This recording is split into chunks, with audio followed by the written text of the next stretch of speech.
ଯଦି ଆପଣ କଞ୍ଚା କଦଳୀ ଖାଉନାହାନ୍ତି ତ ଏଇ ରେସିପିଟି ବନେଇକି ଖାଇଲା ପରେ ଆପଣଙ୍କର କଞ୍ଚା କଦଳୀ ପୁରା ଏକଦମ ଫେଭରେଟ ହେଇଯିବ।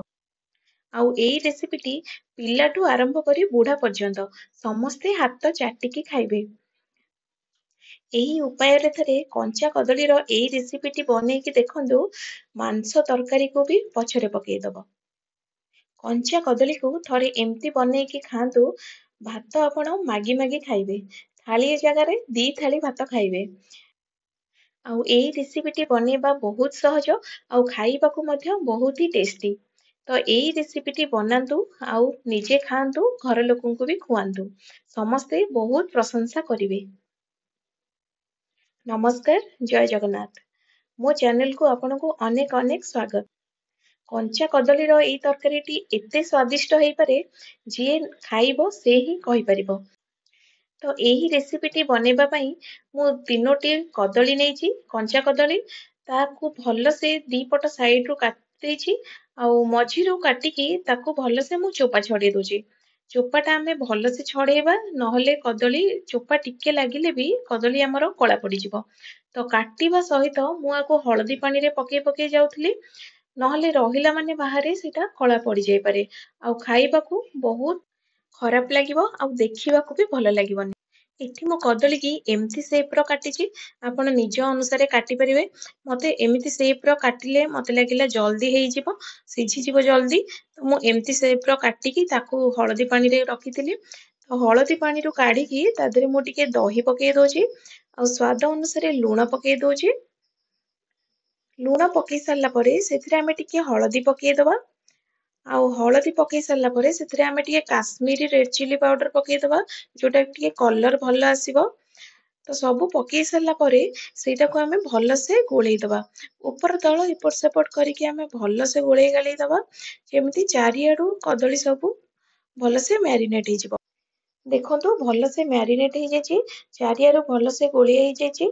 ତାକୁ ମୁଁ ଏବେ 10ରୁ 15 ମିନିଟ ପାଇଁ ରଖି ଦଉଛି। 10ରୁ 15 ମିନିଟ ରଖି ସାରିଲା ପରେ ମୁଁ ଗୋଟେ ପ୍ୟାନ ରେ ଟିକେ ରିଫାଇନ ତେଲ ନେଇଛି। ଆଉ ସେଇ ତେଲ ଟିକେ ଗରମ ହେଲା ପରେ ତା ଦେହରେ ମୁଁ କଦଳୀ ପିସେସ୍ ଗୁଡାକ ତାକୁ ଗୋଟେ ଗୋଟେ କରିକି ମୁଁ ଭଲସେ ତାକୁ ଭାଜି ଦଉଛି। ଏଇଟା ଆମେ ଭାଜିବା ହିଁ ଅଳ୍ପ ତେଲରେ, ଆମେ ତାକୁ ଛାଣିବା କିଛି ବି ଦରକାର ନାହିଁ। ମୁଁ ତାକୁ ଏମିତି ଗୋଟେ ଗୋଟେ କରି ଭାଜି ଦଉଛି, ଆମର ମାଛ ପିସ୍ ଭାଜିଲା ଭଳିଆ। ଦେଖନ୍ତୁ କେତେ ବଢିଆ ସେ ମ୍ୟାରିନେଟ ବି ହେଇଯାଇଛି, ଆଉ କାଶ୍ମୀରୀ ରେଡ୍ ଚିଲି ପାଉଡର ଯୋଗୁ କଲର ବି ଭଲ ଦେଖାଯାଉଛି। ଆଉ ଦହିରେ ଯୋଉ ଆମେ ମ୍ୟାରିନେଟ କରିଛେ ତାର ବି ଫ୍ଲେଭର ବହୁତ ଭଲ ଆସିବ, ଖାଇବାକୁ ବହୁତ ଟେଷ୍ଟି ଲାଗିବ। ତ ସାଙ୍ଗମାନେ, ଯଦି ଏଇ ରେସିପିଟି ଆପଣଙ୍କୁ ଭଲ ଲାଗିଛି ତାହେଲେ ଗୋଟେ ଲାଇକ୍ କରିଦିଅନ୍ତୁ। ଆଉ ମୋ ଚ୍ୟାନେଲରେ ନୂଆ ଥିଲେ ସବସ୍କ୍ରାଇବ କରିବାକୁ ଜମା ବି ଭୁଲିବେନି। ଏବେ ଦେଖନ୍ତୁ ମୁଁ ଗୋଟେ ସାଇଡ ଭାଜି ହେଇଗଲା ପରେ କଦଳୀ ଗୁଡାକ ଗୋଟେ ଗୋଟେ କରି ଓଲଟେଇ ଦଉଛି, ଯେମିତି ଚାରିପଟୁ ସେଟା ଭଲସେ ଭାଜି ହେଇଯିବ। ଲାଲ ଲାଲ କରି ଏଠି ମୁଁ ଭାଜି ଦେଇଛି। ଯେତିକି କାଟିଥିଲି ତାକୁ 2 ଥର କରିକି ଭାଜି ଦେଇଛି। ଏଠି ଭାଜି ହେଲା ପରେ ତାକୁ କାଢିଦେଲି।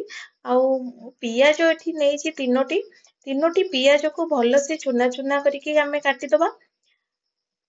ଆପଣ ପିଆଜକୁ ଅଦା ରସୁଣ ଆଉ ପିଆଜ ଟମାଟୋ ତାକୁ ପେଷ୍ଟ ବି ନେଇପାରିବେ, କିନ୍ତୁ ପିଆଜ ଟା ଟିକେ ଭାଜିଲା ଭଳିଆ କଲେ, ଏମିତି ଚୁନା ଚୁନା କାଟିକି, ତାର ବି ଟେଷ୍ଟ ଅଲଗା ଆସେ। ତ ଏଇଠି ମୁଁ ପିଆଜକୁ ଭଲସେ ଚୁନା ଚୁନା କରି କାଟିକି ନେଇଯାଇଛି। ଯୋଉ ପ୍ୟାନ ରେ ମୁଁ କଦଳୀ ଟା ଭାଜୁଥିଲି ସେଇ ପ୍ୟାନ ରେ ଟିକେ ତେଲ ଦେଇ ସେଥିରେ ଟିକେ ଗୋଟା ଗରମ ମସଲା, ଯେମିତି କି ଡାଲଚିନି, ଗୁଜୁରାତି, ଲବଙ୍ଗ ଆଉ ଗୋଲମରିଚକୁ ନେଇଯାଇଛି। ସେଇଟା ଟିକେ ହେଇଗଲା ପରେ ସେଥିରେ ମୁଁ ଜିରା ପକେଇ ଦେଇଛି। ଜିରା ଟା ଫୁଟିଗଲା ପରେ ମୁଁ କାଟିକି ରଖିଥିବା ପିଆଜକୁ ପକେଇ ଦେଇଛି। ଏବେ ପିଆଜକୁ ଭଲସେ ଭାଜିଦବା। ପିଆଜ ଟା ଭଲସେ ଭାଜି ହେଇଗଲେ ଆମେ ଆମର ଅନ୍ୟାନ୍ୟ ମସଲା ଆଦି ପକେଇବା। ଏଠି ଦେଖନ୍ତୁ ମୁଁ ପିଆଜକୁ ଭଲସେ ଭାଜି ଦେଇଛି। ପିଆଜ ଟା ଭାଜି ହେଇଗଲା ପରେ ଏଇ ଷ୍ଟେଜ ରେ ମୁଁ ପକେଇ ଦେଇଛି କିଛି ଲଙ୍କା ଗୁଣ୍ଡ, ଯୋଉଟା କି କାଶ୍ମୀରୀ ରେଡ୍ ଚିଲି ପାଉଡର ମୁଁ ୟୁଜ କରିଛି। ଆଉ ଏଇ ଷ୍ଟେଜ ରେ ପକେଇଲେ କଲର ଟା ବହୁତ ଭଲ ଆସେ ତରକାରୀର।